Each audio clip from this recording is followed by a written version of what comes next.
Le message est clair, le peuple n'y croit plus.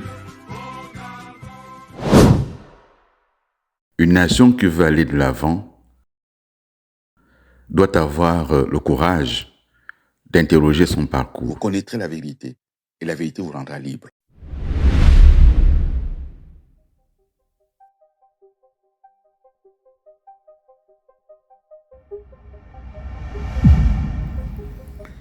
Sur cette question du Mogabo, il me faut apporter quelques précisions. Tellement de choses ont été dites. La première précision, c'est que le Mogabo n'a jamais été conçu comme un courant interne au PDG. Les statuts du PDG interdisaient la création de courants et le secrétaire général du parti, Faustin Boukoubi, y tenait particulièrement. La seconde chose, c'est que le Mogabo n'était pas constitué que de membres du PDG. Il y avait au sein du Mogabo des personnalités issues de la société civile, issues du monde des entreprises, issues de tous les milieux. Et il n'était pas que des PDGistes. Et il n'y avait pas que des membres du gouvernement au sein du Mogabo, même si ils en étaient les figures les plus marquantes, les plus visibles, du fait notamment de leur notoriété. Ensuite, le Mogabo n'a jamais été fondé et structuré en tant qu'association avec des statuts et un directoire. Le Mogabo était un mouvement, comme son nom l'indique, le mouvement gabonais pour Ali Bongo Ondimba. Il était animé par des personnalités politiques qui partageaient naturellement les idées, la vision, les idéaux que défendait, que portait Ali Bongo Ondimba. Il y avait bien sûr des nuances, et ces nuances, on les assumait totalement, on en parlait. Et donc cette question de Mogabo, il faut apporter un certain nombre de clarifications. Parce que d'aucuns en ont trouvé prétexte pour justifier de leur abandon, pour justifier de leur trahison. Le Mogabo n'a poussé personne à trahir ses idéaux. Lorsqu'on s'engage dans une formation politique, qu'on s'engage à accompagner un homme politique, on s'y engage sur des entendus. Lorsqu'on n'est plus d'accord, on rompt en responsabilité. Mais on ne cherche pas du tout à pointer des accusations sur les uns et les autres. Le Mogabo est mis en place d'abord pour défendre le projet, défendre la vision et défendre le résultat. Mais aussi pour amener les Gabonaises et les Gabonais à comprendre que la vision que porte Ali Bongo, malgré les difficultés qu'il y a, elle est essentielle pour notre pays. Avec les piliers qui ont été identifiés, on ne pourra pas faire autrement, quels que soient les gouvernants à venir, que de passer par les mêmes piliers. Il faudra qu'un jour, la question du Gabon industriel soit une réalité. Mais ce Gabon industriel, c'est avec le potentiel qui est le nôtre qui se construira. Ce n'est pas un slogan. Comment faire en sorte que dans notre pays, il y ait un embryon d'industrialisation? Aucun pays développé n'a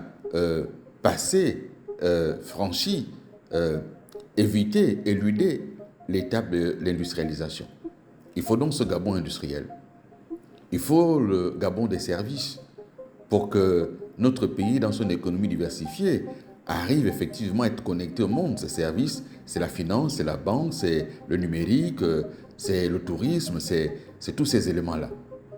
Le service aussi, bien sûr, c'est tout ce qui accompagne l'entrepreneuriat. C'est tout ce qui accompagne le quotidien. Ce Gabon des services est une réalité. On ne pourra pas ne pas en tenir compte. La question du Gabon vert, on l'appelle comme on voudra, mais le vert, c'est notre richesse essentielle. C'est notre première richesse, le sol et aussi le sous-sol.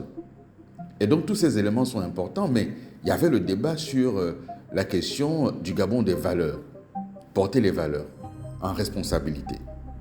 Et donc le Mogabo, c'était d'abord ça, une certaine fierté à appartenir à ce courant, une certaine fierté à défendre un projet, une certaine fierté à porter ce projet. Mais le Mogabo, c'était les personnalités. Je ne peux pas toutes les citer, c'est très difficile. Je sais que certaines m'en voudraient parfois de les citer, ou même parfois de ne pas les citer. Mais le fait est que certaines étaient des personnalités marquantes.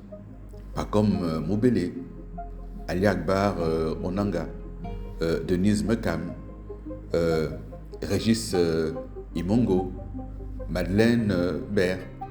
Il y avait Christian Magagna, il y avait également Alex Bongo, il y avait également Malika Bongo, il y avait bien sûr d'autres personnalités, Léandre Zué et beaucoup d'autres.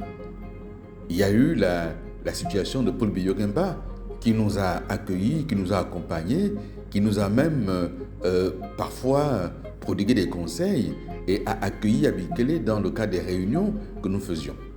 Le Mogabo s'est déployé sur le terrain, dans le Grand Libreville, à Akanda, à Bikele, à Ovendo. Nous avons été dans les quartiers de Libreville, à Akebe, à Nkembo, où nous avons défendu le projet que portait Ali Bongo Ondimba. Nous avons aussi défendu son bilan. Et le Mogabo se déployait également à l'intérieur du pays et à l'extérieur. Nous avons été en France, nous avons bien travaillé avec la diaspora gabonaise. Beaucoup sont arrivés pour nous poser des questions, l'antagonisme était là, mais on répondait. On affrontait cela. On a été devant la presse pour faire des conférences de presse et parler du projet, en donnant des indicateurs, en donnant des chiffres, en reconnaissant aussi ce qui n'avait pas bien fonctionné. Et puis le Mogabo a été combattu. Il a été combattu à l'intérieur du PDG par ceux qui pensaient que le Mogabo était là pour remplacer le PDG, que le Mogabo était là pour empêcher que les gens accèdent à Ali Bongo, que le Mogabo était là pour écarter les uns les autres. Mais ceux qui portaient ce projet, c'est pour l'essentiel ceux qui estimaient que le pays leur appartenait et que ceux qui n'avaient pas de nom n'avaient rien à faire autour du président Ali Bongo et n'avaient pas du tout à être aux responsabilités. Ceux qui pensaient ainsi se trompaient parce qu'en fait, beaucoup de ceux qui avaient créé effectivement le courant qui s'opposait à nous et qui s'est opposé à Ali Bongo, eux se considéraient comme des héritiers. Et ceux qui les accompagnaient donc ceux qui étaient les héritiers. Nous avons refusé cette logique de l'héritage. Parce que nous croyons, nous, que chacun dans la vie doit aller à la conquête de sa chance selon les voies que le destin lui ouvre. Et qu'il n'est pas utile dans la vie de forcément se réclamer de ce que son père a fait.